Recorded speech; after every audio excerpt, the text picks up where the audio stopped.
January 16th, 2024.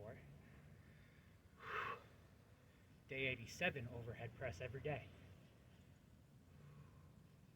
It's about 20 degrees Fahrenheit. And it's lightly snowing.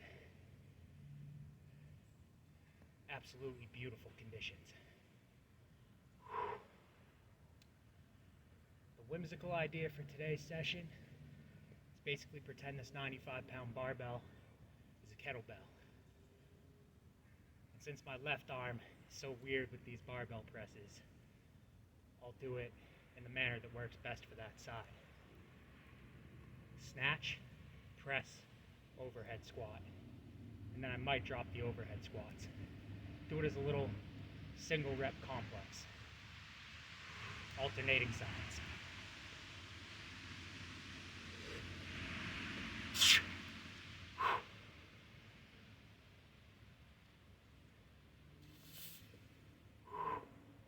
Then the interesting part.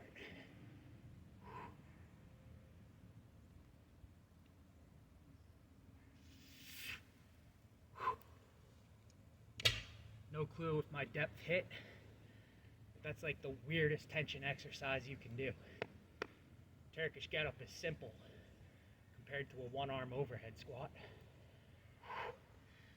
especially when you're being careful about your footing, wintry conditions and all that.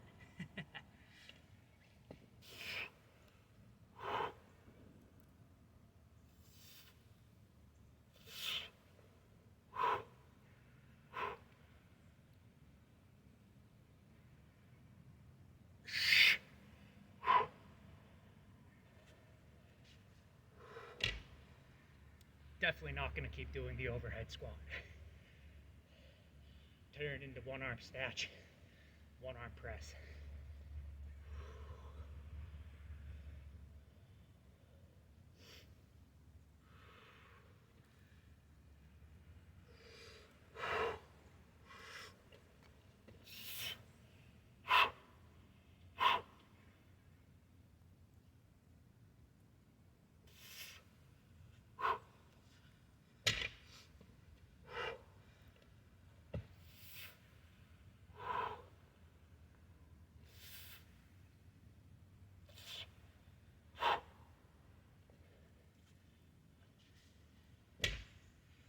If I wasn't mixing the lifts together into a little complex combo, whatever that term is, one-arm snatch, even with a barbell, and the fact I'm in a backyard works to my advantage here. One-arm snatch is great for the Bryce Lane 50-20 protocol. Get yourself some hand strength and some hip power endurance. Love the one-arm snatch. Might be my favorite lift. Right now, making a backyard run, a winter backyard run for some new PRs in it. Starting light. You guys see that I have 95 baked in. We'll see how long it takes to get to, like, I think 155 would be the goal.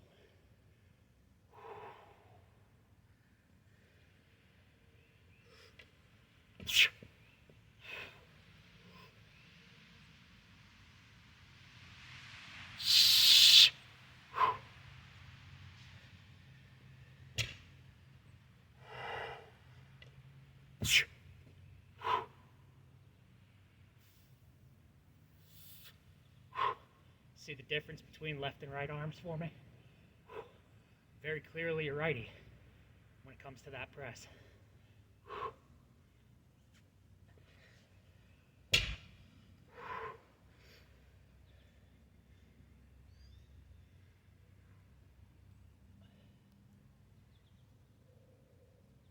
Yesterday, my camera cut off. Phone, even though it wasn't at 3/4 of hard drive capacity, claimed that it run out of storage space. Seen that error on a different phone before too. So I had a video file cut out at 9 minutes of raw footage when the entire footage should have been about 20 minutes. Had a good talk, probably about 5 minutes on that video, on the half that cut off.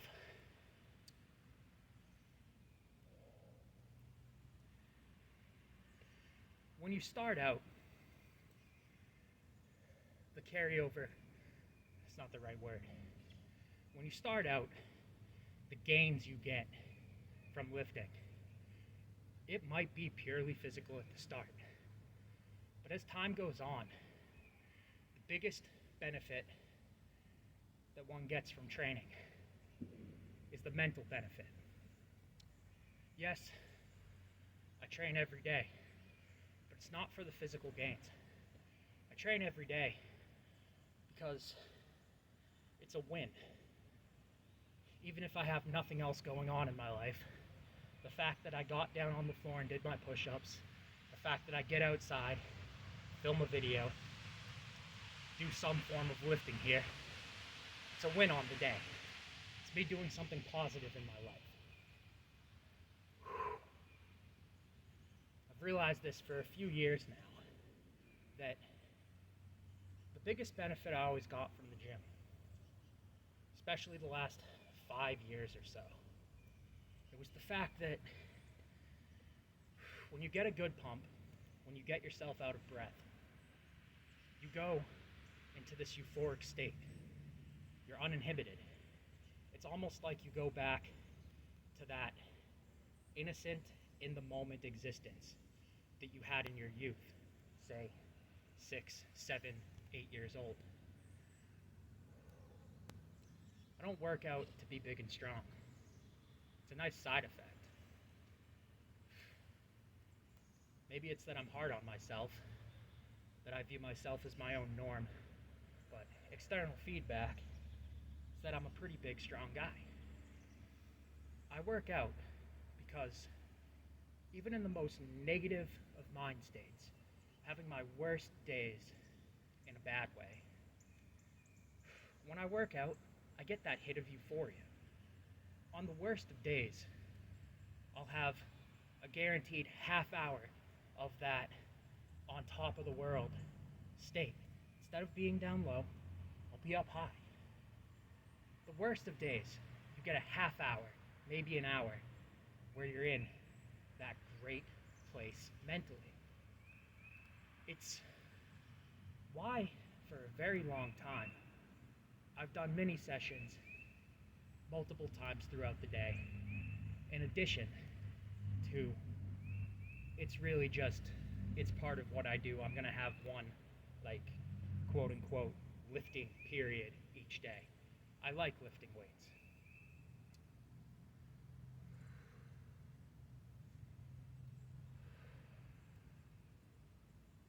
To give yourself those hits of happiness, get yourself out of breath and get yourself a pump in some manner.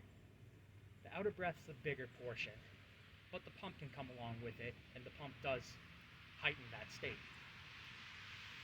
That's why I liked those California prison style one pump burpees, stomach hit, toe touch down. Ooh, didn't time that space, actually ding my head there. Not hard, just funny. That's why I like those one pump burpees when they first popped up in my YouTube feed in 2020. I found that was a movement I enjoyed doing. It would get me a little bit of a pump. Burpees will give me a little bit of an upper back pump and some lactic acid in the legs if I push high enough volume. And what I found I loved about the burpees was that out of breath, euphoric state. More recently, the past year that I've had kettlebells, that is even better for me. I enjoy the kettlebell. The two movements that I do that get me there are a light bottoms up snatch, which upper back, forearm, glute pump, and the out of breath if you push the pace and reps, and a heavier 2-arm swing. don't really like the one-arm swings for whatever reason. I'd rather either snatch the bell or use two hands and swing the bell. That other movement for the Euphoria is the two-arm swing, normally with the 40, occasionally with the 32 kilo bell. And honestly, I'm not at a wind point that I need heavier bells, but from a strength perspective, instead of having a 40 kilo, it'd be nice to have like a 60 kilo. Trying to recreate yesterday's video, talking similar, not exactly the same. And it's time for a rep. Woo, little press out. Form police doesn't count. All that.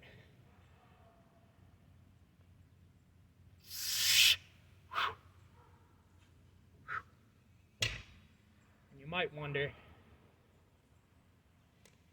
doing one-arm snatches, one-arm presses, why am I using two hands to lower it? Quite simply, feels better. No need to drop it with one hand. You can just put the second hand, lower it like a normal person. Because frankly, if you lift like I do, that puts you definitely outside of the norm, unless you have a group of maybe Giravoy training partners. Most gyms you don't find people doing one-arm barbell lifts. Most backyard lifters probably aren't doing the same either. But as I say in every other video, the backyard lifting, it's very freeing.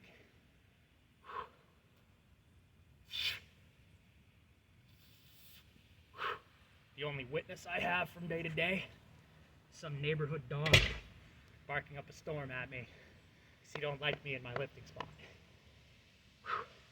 There's also another neighborhood dog that knows me. Big athletic thing. Very tense and high energy. Sort of a nervous dog, people describe him as. He's large and athletic. Paws up on my shoulders, he can lick my face. Jumping, I swear to God, he's clearing my height. It's very impressive. But whenever he walks by, he knows where I lift, and he, like a beacon, just, if he's walking by, pays attention to the yard, sees if I'm out here. If I'm out there, starts leaping 4, 5, 6 feet, 7, whatever he hits, starts leaping, jumping all over the place. Doesn't really bark, but just starts jumping, gets amped up. My energy, which I assume it's a matter of positivity in doing this, rubs off on that dog even from a distance, and he just gets going. It's kind of cool, honestly. But of course, he's not out right now walking. I'm out here alone. World's quiet. 20 degrees, snowing. Not a single person out but me. Wow. I think I've done 4. That was the 5th already. Talking made me lose count. Meant to do 5 reps of each on video. And that one, power's starting to come in. I skip warming up so much that I forget what warming up feels like.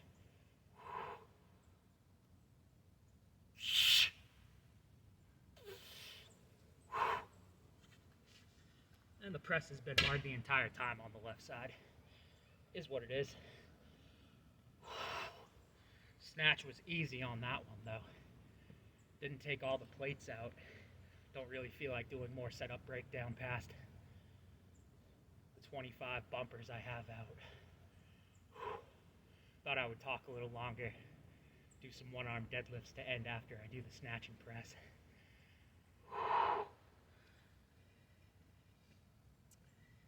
Little form thing.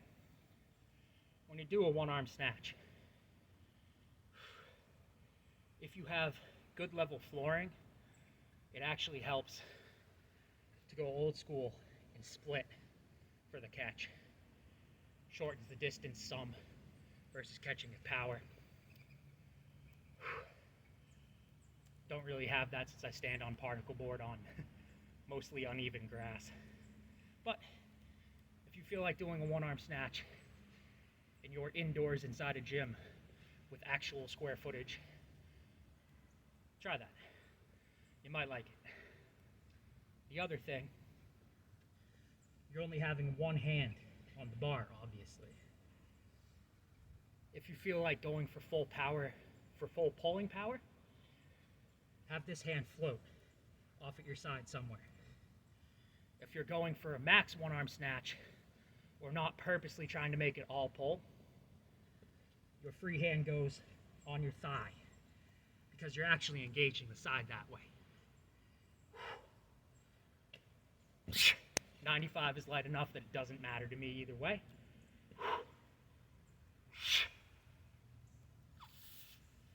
But when I start getting past, like, it's funny, 110, a 15-pound difference in this lift makes a big difference. But I'm pretty confident I'll get to 155, maybe more. There were handfuls of people doing the 225 area. Handful of bodybuilders out of the 1950s, 60s period. There's a pretty cool photo of Alexiev doing a 100-kilo one-arm snatch. If I remember that story correctly, he was in Vegas for an exhibition and somehow moosing, must be in Canada. Messing around is called moosing around. Messed around with, oh shoot, his name's eluding me right now. One of the world's strongest man competitors, Bruce Wilhelm. If I remember the story correctly, and I could be wrong, look this up. He tore some tendon in his hand with Bruce Wilhelm messing around with him before that exhibition. Something a lot of gym goers are that almost doesn't make sense for the culture, but I've run across it a lot. You can see it online.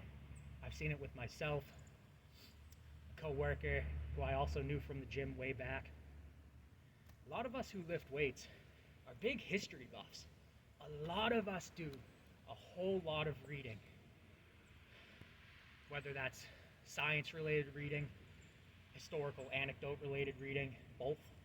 A lot of us who lift weights do a whole lot of reading related to the lifting of weights, to the point that it's a more time-consuming hobby than our actual lifting is. Funny part of the culture. Yep, definitely warmed up more. Definitely warmed up into it at this point. Kind of sick of the press though. One arm press with the left is a struggle. And talking while stabilizing. It's making for a fun little challenge here too.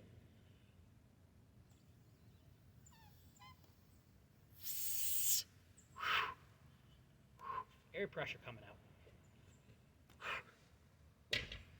Woo.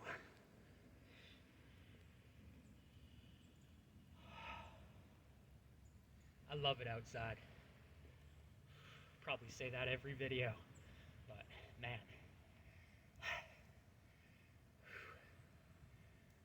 As a teenager, this sort of condition is basically my favorite time to train. There's always conditioning work too. Tire flips, hitting a tire with a sledge, jumping rope if I could find some good footing somewhere. No ice, jumping jacks, calisthenics. I've always had fun moving around in this. I guess temperature, the light snow. You feel alive. Definitely makes you feel good being outside, moving around when it's a little chilly, a little wet.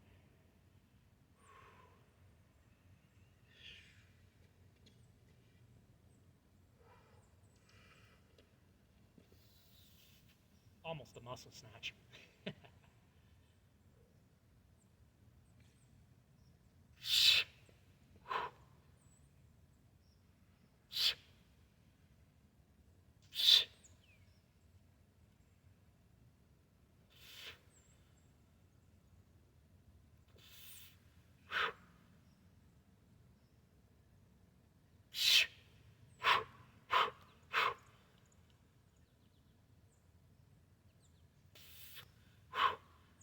7. I believe I said this the other video. If not, I said it in a comment reply. What I'm doing right now, main lifts, while still running this press every day, shifting. In my mind, power snatch for singles, one arm snatch for singles, and one arm press, looking for sets of 10 as the main lifts. Build that 1 rep, get myself to that 300 clean and press, sort of a roundabout way that's taken long enough too. But it's not the method, it's the consistency that matters. See you guys tomorrow. Persistence and tenacity. I'm out.